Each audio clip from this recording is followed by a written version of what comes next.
You walk into a clinic, or maybe you log into a new health app, and you receive a scientifically flawless plan. At this cellular level, modern clinical science is an incredibly powerful tool.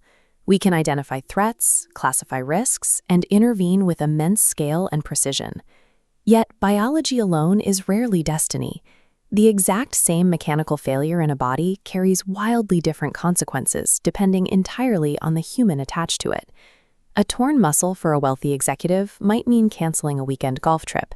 That identical injury for a day laborer means an immediate halt to their income and food for their family.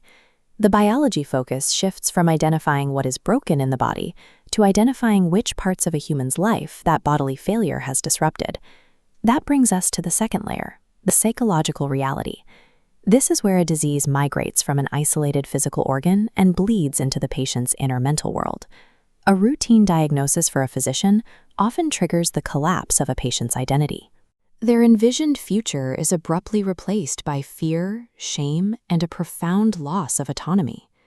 At this stage, the terrifying realization that one's own body has become an untrustworthy enemy often outweighs the physical pain. Healing here requires acting as a guide, helping the patient reconcile with their own biology so they can live inside their body again. If a doctor or an AI ignores this internal terror, even the most rigorously tested biological prescription will be rejected by a paralyzed mind.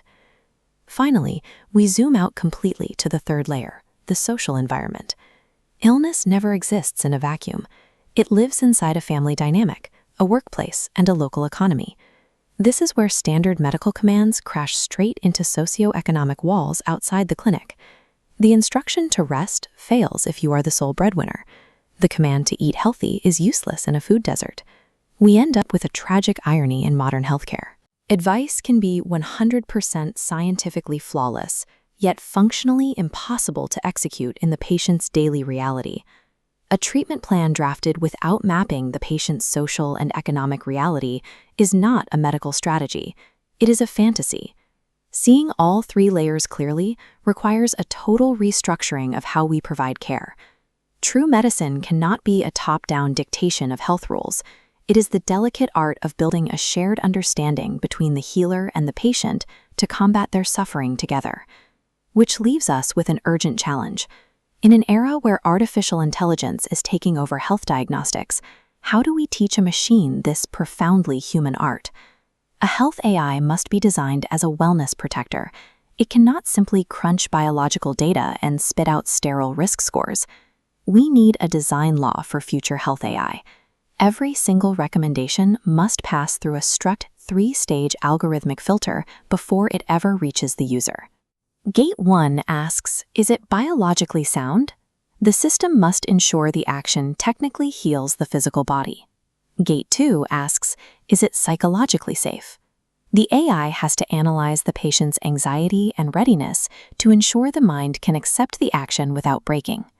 Gate 3 asks, is it socially feasible?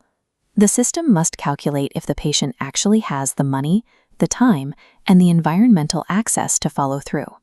Only actions that survive all three of these tests should ever be recommended to a human being. An AI that only sees the body understands the disease, but an AI that sees the biological, psychological, and social suffering together has finally learned how to heal.